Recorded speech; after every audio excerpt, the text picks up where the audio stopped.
Konnichiwa, y'all, and welcome to the 10 at 10 for the 2nd of April of 2026. Guys, we got an open house coming up in just a few weeks. 9 very days. soon. Yeah, very soon. You know, we're in the future when we're filming this, so you're watching this at a later date, but it will be April 11th from 8 to 4. We got a food truck. Come check us out, guys. We got a crazy 10 at 10 for you today as well. So if you're coming to that open house, let the office know immediately that you're coming so we can go ahead and have your items together and prepared for you for pickup when you're coming here to the open house. Many people are buying trees ahead of time and picking up some of those trees to save on shipping. You can do that, but make sure you let our office staff know ahead of time before you're coming. If you let them know now, we can actually have it all pulled with your name on it, ready for you to pick up when you come to the open house. If you let us know when you show up to the open house or the day before, you know, it may be a minute or two till we can actually get people down there to get your orders from our hold houses. So please let our office staff know immediately if you're coming to the open house. Guys, we're bringing you the 10 at 10. And I'm telling you, these 10 at 10s, they're hitting like fire. We got some amazing items, new items never listed before, items you've been after for a while. We got some amazing stuff on this 10 at 10. Fire hits hard, guys. Let's start it out with a fun one. I think it's our first time offered on Mr. Maple, not to be confused with Acer Palmatum Jessica. This is Acer Palmatum Jessica. This is a tree by the late, great Dick Vandermatt, rarely seen in the United States. Actually, rarely even seen in Europe. It's one of his last introductions, guys. This one is super interesting. You know, before Dick passed, he worked really hard to get us a lot of his really cool stuff.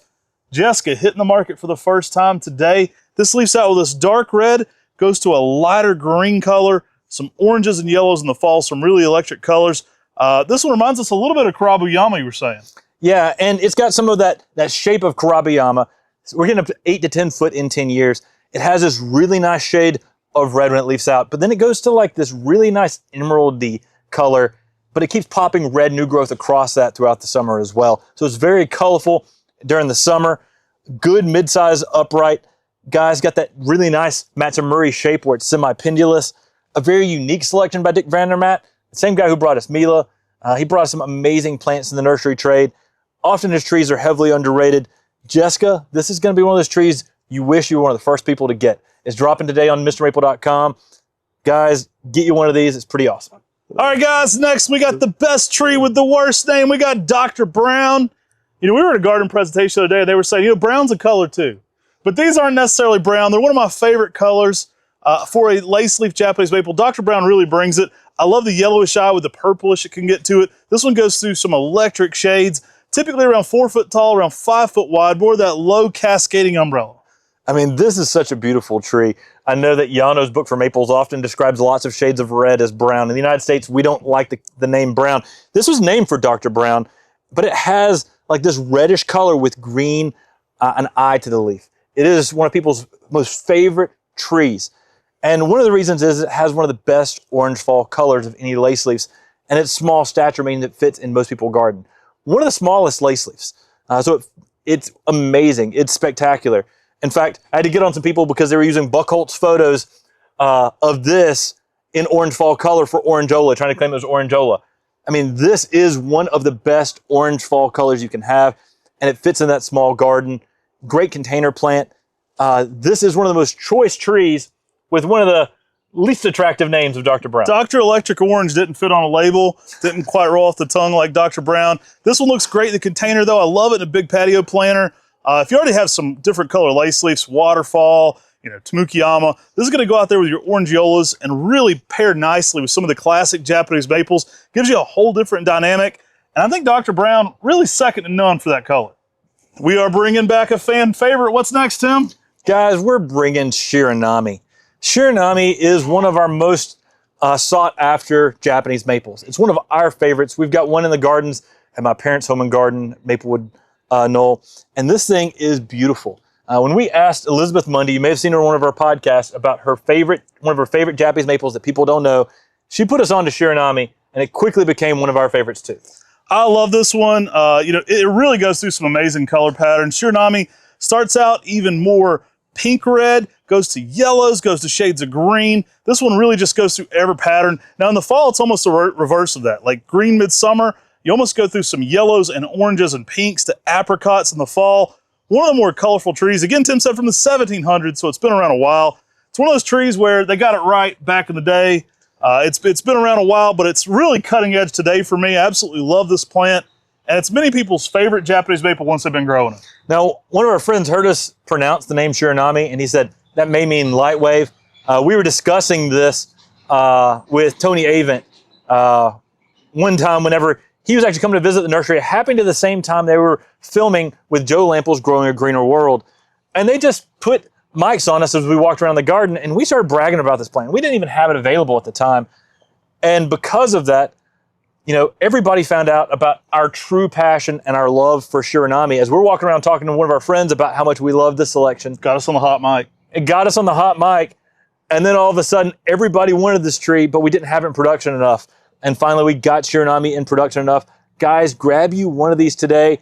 It's going to be one of those plants that you grow to love because of its color changes. You know, think about it as a Matsumuri, a little bit larger plant that gives you constant color change out there in the garden. Matt talked about how it kind of reverses and goes through all these different stages in the spring and then in the fall. This one's going to grab your attention. It's always going to be interesting, and it's dynamically different from the other Japanese maples you have. All right, guys, we are bringing back Red Flamingo. This is a fun one, guys, a variegated snake bark that really brings it. I love the bark interest on this one. I love the winter to fall color on this one. I love when it's going to fall color. It's more of a pink red. Green variegated tree really shows out in the landscape. This is an amazing snake bark that's heavily sought after. That bark that Matt was mentioning gets some striations in it, and that's where it gets the name of being in a snake bark. It's actually the species of snake barks often have that striation in the bark. It has a nice semi-pendulous habit. One thing that's important with snake barks is give them plenty of drainage. Right as Red Flamingo's leafing out, you get a little variegation, but it's really that second flush. So here in a couple weeks, right as you're probably receiving these, you'll probably start seeing a lot of variegation coming across this plant. And it's one of the most dynamic snake barks on its variegation. Guys, you're going to want this Red Flamingo in your garden because it's one of those unique collector plants that's hard to get and is heavily sought after. This one's awesome. I mean, I absolutely love it. My wife hates snakes, so maybe we'll just call it the candy cane bark in our yard because we don't bring up the S word around my wife. She hates snakes, but this is one you're going to love. It's got that interesting bark. I mean, it really shows out in the winter months. I think this one is going to pair great with your other Japanese maples. It's going to look amazing next to coral barks, but this one's really going to steal the show. Put this one with a nice backdrop so you can enjoy that winter interest. I think it's going to become a staple in your garden. They like good drainage. I actually like to plant these like we see the native snake barks grow here in Western North Carolina, where they're kind of up against a shed, up against something. I give them kind of a little bit of protection, putting them near something, and I find that kind of helps their growth rate sometimes. Yeah, really beautiful, really amazing. Guys, it's going to sell out quick, so check out fast because our website doesn't hold it for you till you complete that checkout process. All right, guys, let's bring back one of my favorite variegated plants. This is Acer Palmatum Uzen nishiki, just starting to leaf out. I think the most extravagant style of this style of variegation. You get some Aridino to the max, and you also get some sand dusting. This one really flares out. The colors on it are incredible. Tends to be multi-stemmed to about 6 foot tall in 10 years. Absolutely love this. I have one of these in my garden, and it's absolutely one of my favorite variegated plants. One of the reasons I love this is you get variegation typically on the older growth, which is pretty rare for that Aridino nishiki style Japanese maple. The other thing that's really unique is not only do you get the pink and whites, but you also get like purple, red, like nails around the edge of every leaf.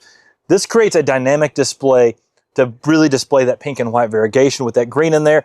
You get 4 different colors at least, sometimes different shades of pink and white as well, different shades of green.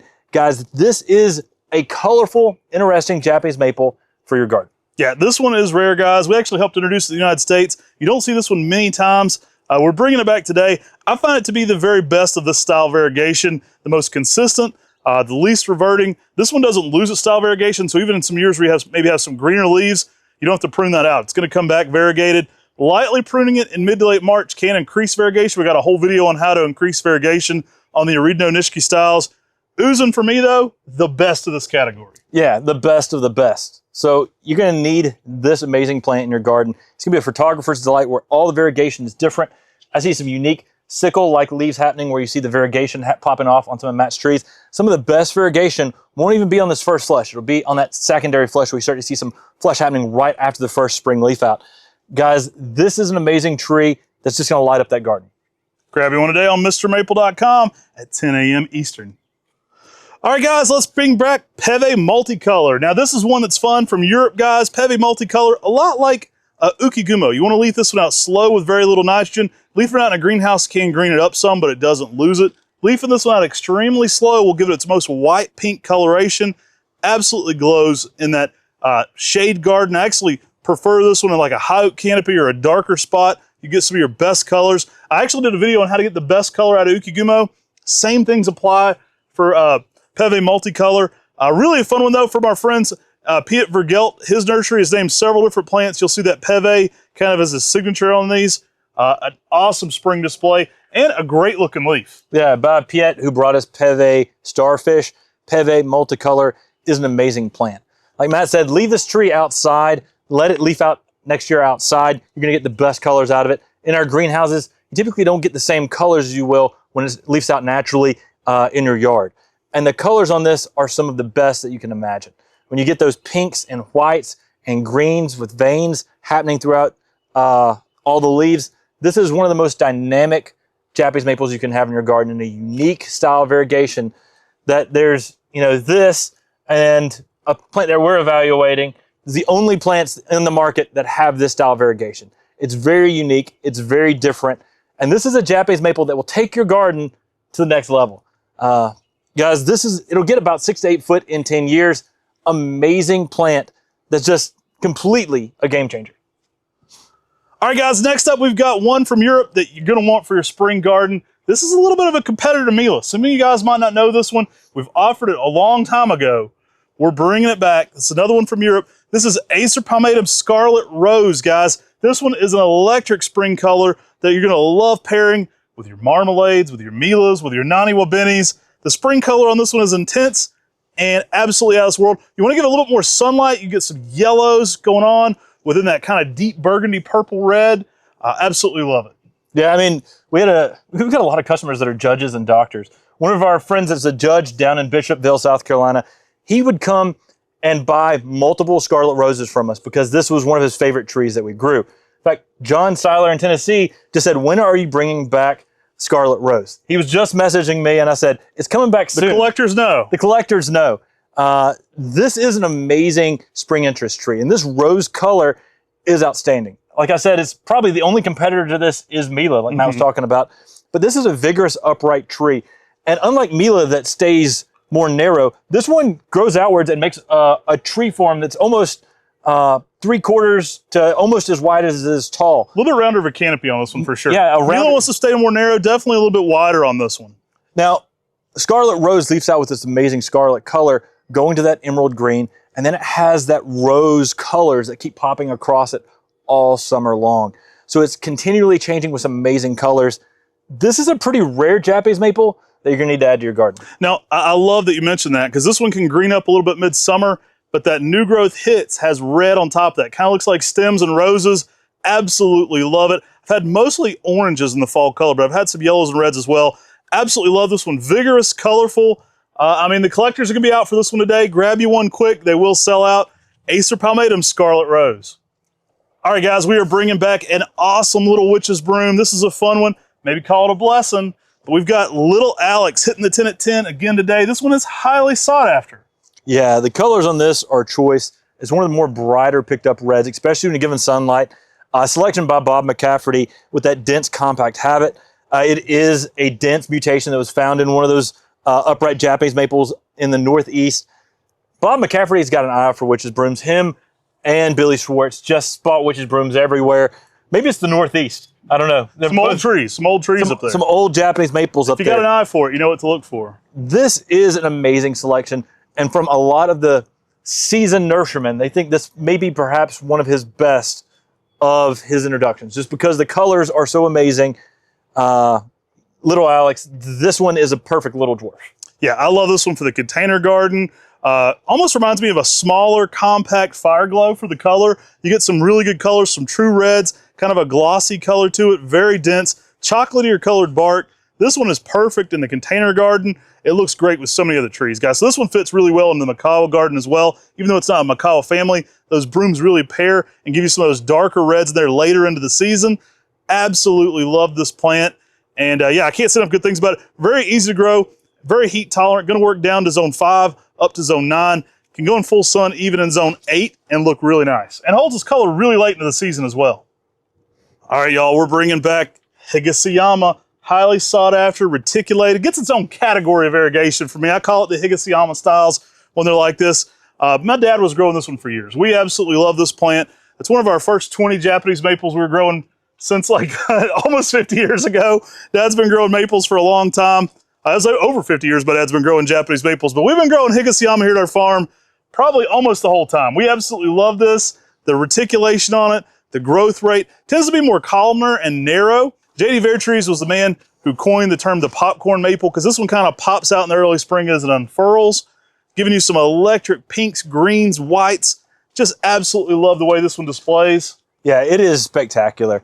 One of the things I love about the Higasayama style, I mean, this used to be my business card. When I'd hand out cards for MrMaple.com at garden shows, this was the photo I chose was of Higasayama because the variegation on this is amazing. It's just got this marbled look to it that is spectacular. And the way it unfurls, kind of like that popcorn, it is amazing. One of the things I love most about Higasayama is it doesn't revert. This is a variegated style that doesn't revert at all. It can't revert. Now, it might not show variegation if you over-fertilize it, so it may get more green in the leaf, but if you stop fertilizing it, guess what? Next year, variegation's back. New growth during the summer doesn't show variegation as well. Don't worry about it. Guess what? Next year, it's variegated. This is an amazing tree that's going to give you some amazing colors, and when you get up, it's going to capture your imagination because this just sort of opens you up to what can be out there in maples. You start seeing the intricacies of the leaf, the unique design, the pinks, the whites, how they just infuse together. This one is perfect. I love it, guys. Popular for bonsai going back to the 1800s. This one's really interesting. A lot of people like to do rooted cuttings. These are grafted. I do know this one air layers and does rooted cuttings well, so it'd be a really dope bonsai. Really an all-around just absolute winner for durability, great red fall color, vigorous growth rate. This one gets out there pretty quickly. Typically at over a foot of growth a year, it is one of the faster growing variegated Japanese maples. And I've been really impressed with its durability. If you're giving it more late day shade, you'll hold those spring colors longer into the summer, but it does handle sun really well. It will green up in sunlight, but it does handle that really well. Yeah, I mean, it's heat tolerant, it's durable. It gives you a beautiful tree out there in the spring. It gives you some nice, lively, just unique variegation out there for a big part of the early summer. And then fall hits, you get some really nice shades of red, oranges and reds. Guys, an amazing, awesome, classic selection. Higasayama translates as Umbrella Mountain, also known as Higasayama. Get you one today. All right, man, while we're bringing the heat, you said we're bringing the fire. Nothing lights up the meal, maybe the after the meal, more than some hot sauce. Acer olive veranum hot sauce. Boom, mic drop. That just happened. Hot sauce is an amazing, super heat tolerant selection by Masayoshi Yano we got to introduce here at Mr. Maple as part of our Heat Seekers series. Guys, this is a game changer because it gives you all the red color you love on a blood good, but with that Acer olive veranum superpower. This one drops it like it's hot, guys. You're gonna love it. Hot sauce, one of the most heat tolerant upright reds, hailing from Japan, all the way from World Maple Park. Yano's selection himself, like we said, originally this was Nakahara Beni A. He asked for him not to be called Nakahara Beni A and B. Absolutely love this one. Colors are ecstatic on this one. It really comes out a deep, deep red. Goes to a fire engine red in the fall. Durable, not quite as fast growing as something like Hot Blonde. Typically more in that would compare the growth rate a little bit more to something like Fire Glow, more in that 8 to 10 foot kind of range in 10 years. Absolutely a showstopper though. Big leaves, durable, color out of this world, and holds that color so late into the season is another superpower of this one. Now, a little known fact about Masayoshi Yano is he got into maples by food photography. He would go and basically create plates, and the garnishments along the plate would be maple leaves. So the plants that we have that are part of our Heat Seeker series that are associated with Yano also are associated with food. We've got hot sauce, we also have hot tamale, and then the seed we collect at World Maple Park is hot chicken. So just throwing out there, we know he was a foodie. We got permission to call this one hot sauce. I'm pretty sure he liked it too because it had that sort of foodie type vibe to it, and also talked about its heat tolerance and its Acer olive veranum heritage. Fun little homage there to Yano-san with the Heat Seekers. I thought maybe he was a fan of And One Basketball and hot sauce back in the day. Maybe I bet Yano could cross you up. He was a fun guy. I loved him. One of the funniest, most interested guys I ever met. Shout out to World Maple Park, which is still there in Japan. Corbin visited it last year. Maybe we can go get another tour going to World Maple Park. I would absolutely love that. Guys, grab you a hot sauce today. These will sell out quickly today on the 10 at 10. Quick reminder, we got the open house coming up April 11th from 8 to 4. Come be here. There's going to be some absolute treasures you'll find here in person. Yeah, food truck, greenhouses filled with tons of Japanese maples. We got a huge amount of conifers too, and azaleas. So you're going to love to come shop this open house. Lots of rare and interesting plants. We got one of the best dogwood lineups. I'm telling you, we got amazing plants everywhere here at Mr. Maple. If you're into gardening, you're going to want to be here on April 11th from 8 to 4. It's going to be a fun time. And if you want to shoot a top 5 with us, we'd love to shoot a top 5. Be thinking about your top 5 Japanese maples.